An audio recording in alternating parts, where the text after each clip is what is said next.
Our next speaker is the ever energetic Dr. Srini Edakulan from Calicut, Chief Surgeon and Medical Director of Comtrust Eye Hospital, Kannur, to show us a challenging moment. Over to you, Dr. Srini. Do you share? Yeah. Can you see my video? Yeah. Yes, sir. Yeah. There's a narration. I'll run.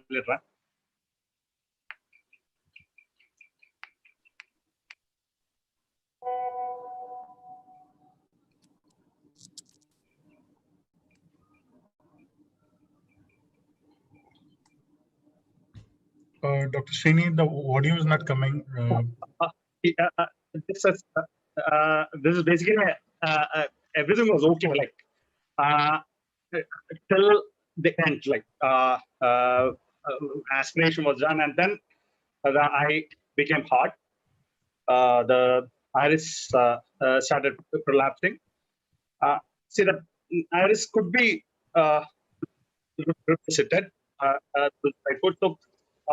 So there was no progressive increase in intraocular pressure, and definitely no signs.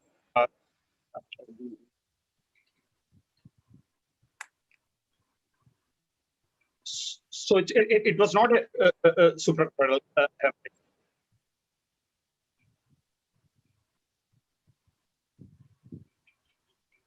Your voice is not very clear, Dr. Srini. Yeah, we can't hear you. Can you switch off your video? Okay. Your. Would you want to present with your video voice? Because this is... No.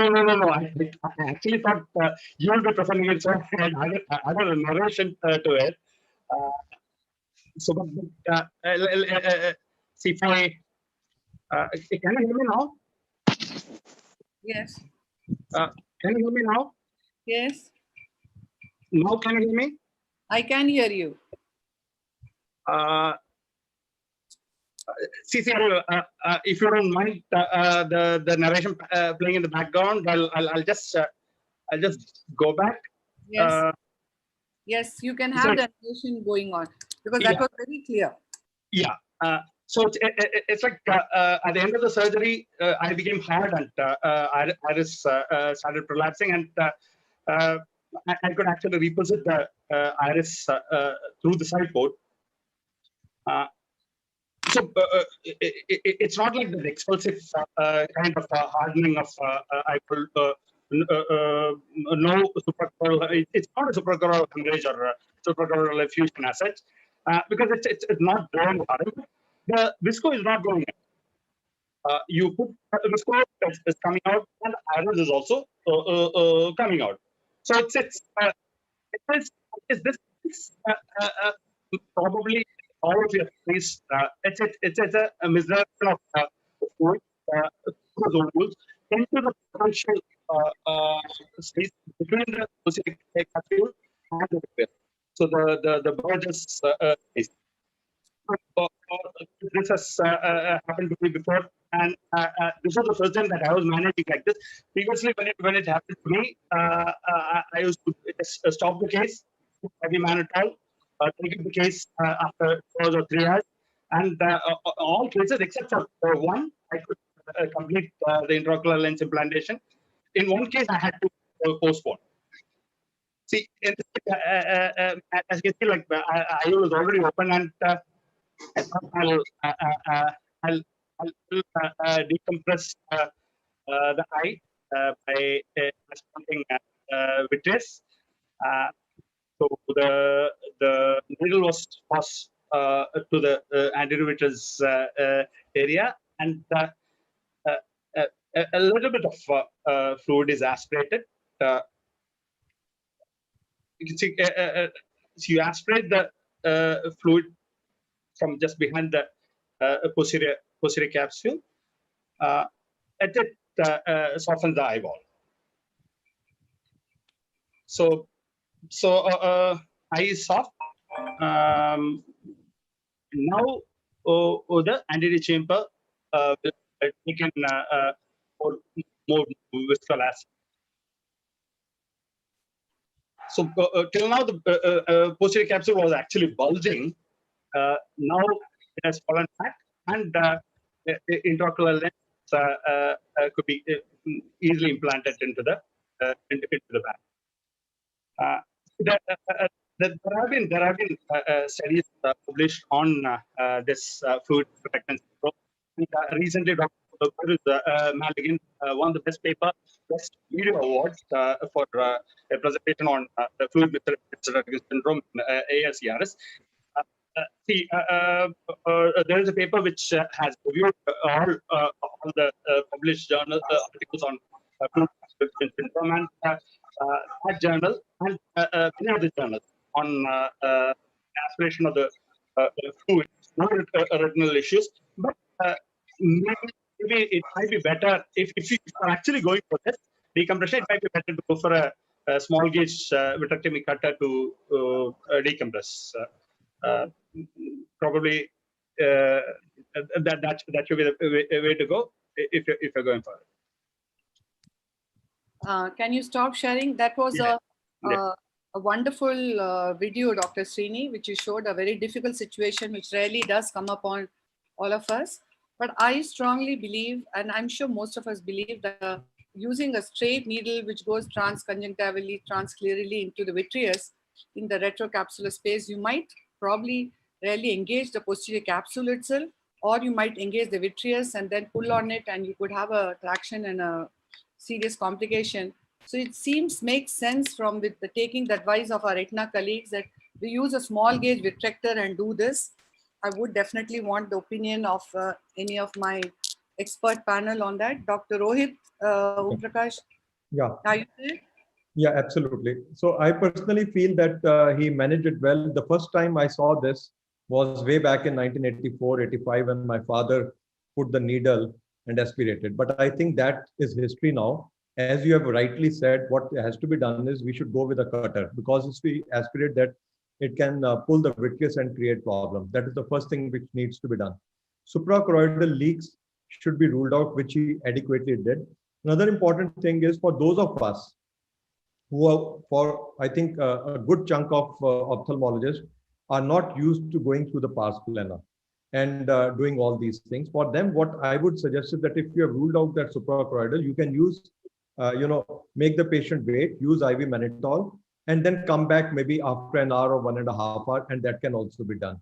But ideally, vitrectomy cutter after ruling out suprachoroidal, because there are pockets of fluid, because of fluid misdirection syndrome, fluid goes in through the zonules, which may be weak, or there may have been some surgery done in these patients.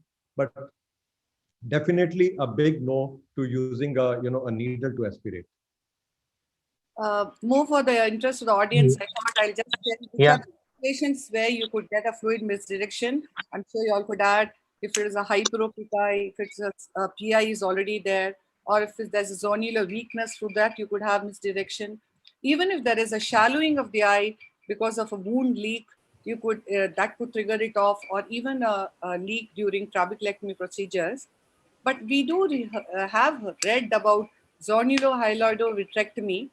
Mohan, your thought on that? Is it ever being done? Does it make sense? Because it is a visible thing which you can see actually that you're cutting at that area going through the PI. Have you ever done it, Dr. Mohan? I'm sorry, I'm muted. No, I've not done that, but please understand, when you have something like a Rocard eye syndrome, that is ARIS, acute intraoperative Rocard eye syndrome, then you need to go in and find out, do an indirect ophthalmoscopy to find out whether you have a choroidal suprachoroidal hemorrhage. Yes. Before that, confirm that you don't have anything like that in the posterior segment, and then only put a trocar and cannula into the vitreous cavity. For heaven's sake, don't do this without having a look.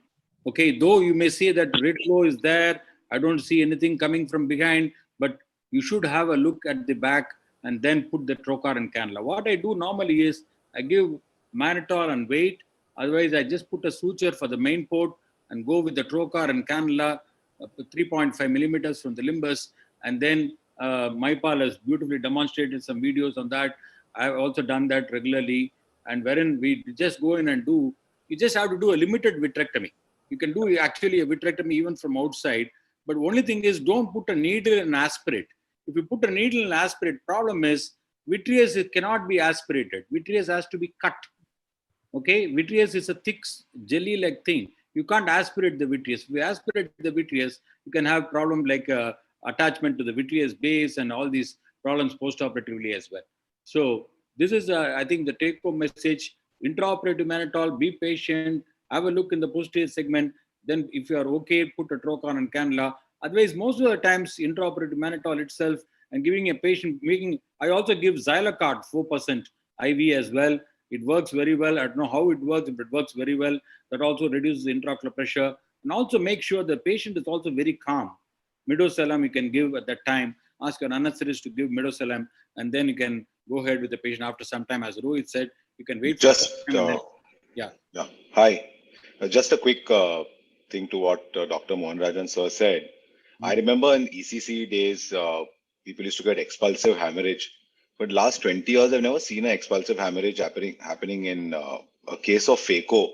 But many people here have been doing surgery for way longer than I have. So anyone has seen an expulsive hemorrhage actually in a case of phacoemulsification while phaco is going on? I'd love to know, because I've never seen one, and probably I've only seen or done 30,000. No, it is People possible. Collectively have done millions here, and No, but I've never seen one. It is possible. I have seen a couple. I also have seen. I have had long time back a patient with expulsive hemorrhage, a patient who had a very old patient, brown cataract, little small pupil as well.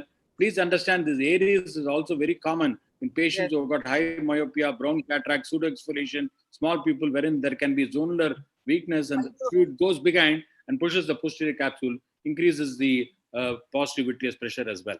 So I have seen expulsive hemorrhage, not so common, but definitely you have to keep that in mind always when you have a rock-hard eye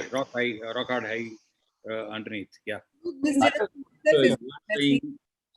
Ramurthy, you have anything to tell? No, regarding Cyrus's question, obviously expulsive hemorrhage does occur. It's not only because of the features in the eye, because of the nature of the patient also, extremes of age, hypertensives, etc.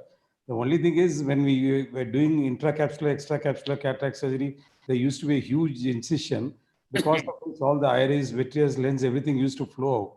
With phaco, because you have a small incision, we are able to have the time to just close that up. But then there have been a couple of occasions post-operatively where I found that the entire choroid and retina is disorganized and the patient ended up with no vision. Obviously, just because it doesn't come out, it doesn't mean that the expulsive hemorrhage is not there.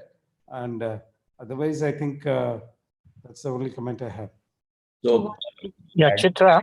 I think that is, you get limited suprachoroidal. So that basically because of the small incision, it's like giving a tamponade. Whatever the first thing you do is put up sutures and close the eye. That's already a closed eye.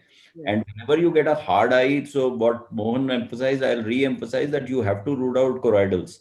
That is very, very important. That is the thing. And what he did say, we have described limited pars plana vitrectomy, where you actually don't need to go in to remove, because if it is an aqueous misdirection or a fluid misdirection, it will just come out from the trocar cannula that you have put, and you don't actually need to do a vitrectomy and disturb the vitreous if it has not been disturbed. So that is something which is very, very important. But Cyrus, you do get expulsive specifically because we do a lot of combined surgeries with Dr. Harsh there. And bad glaucomas, high intraocular pressure in patients who have been there for a long time, those are also apart from the other factors which Ram just elucidated as it is. So it just remains limited in phaco as compared to an ECC or an ICC where you had a larger incision. That's about it. So at times... I've had an expulsive hemorrhage the next day after a TRAB, where patient came and all the contents were under the conjunctiva. My God. Chitra, can I add one point? Just before the COVID, or 2 years back, I had a patient in anophthalmos. I was operating, one eye went on very well, the other eye, all of a sudden, the expected, the intraocular pressure went up, and I had an expulsive hemorrhage for the patient. And obviously, I couldn't put the lens, and then Subsequently, after a week or so, then we did what we call vitrectomy, and the patient is having 636 vision now with aphakic correction. But what I'm trying to say is, in nan-ophthalmus, please understand, in nan-ophthalmus, I put a trocar and cannula, okay? And I put a trocar and cannula by mistake, I did it. This happened about a few years back, and please understand that because I was discussing this with Bobby Osher in one of the conferences and said, in nan-ophthalmus, you do not know where the pars plana is. Yeah. Nobody knows. Okay, because it's a small eye, it's only 16 millimeter, 17 millimeter. You do not know where the pars plana is. So you cannot measure 3 millimeter or 3.5 millimeter and put a trocar and cannula, you will burn your fingers. So that is, I think, a take-home message I want to give. Yes, yes. For all. Yes. Can I add? Who? Can I add? Srini wants to add something. Yeah, see, I've discussed this with actually Dr. Boris Maligan. He is one of our guest faculty. He is not in favor of even going for the pars plana vitrectomy. He says that, I mean, hope you have all seen his video. It's a beautiful video, and he explains those lens microparticles that you see behind the capsule sometimes, like no issues at all. You see some lens microparticles behind the PC. He says those are the cases in which you have some zonal weakness, and in those cases, I mean, his video shows that beautiful intraoperative OCT, which where the fluid goes in and separates the Burgess space. So he's actually not even in favor of vitrectomy. Just wait, like.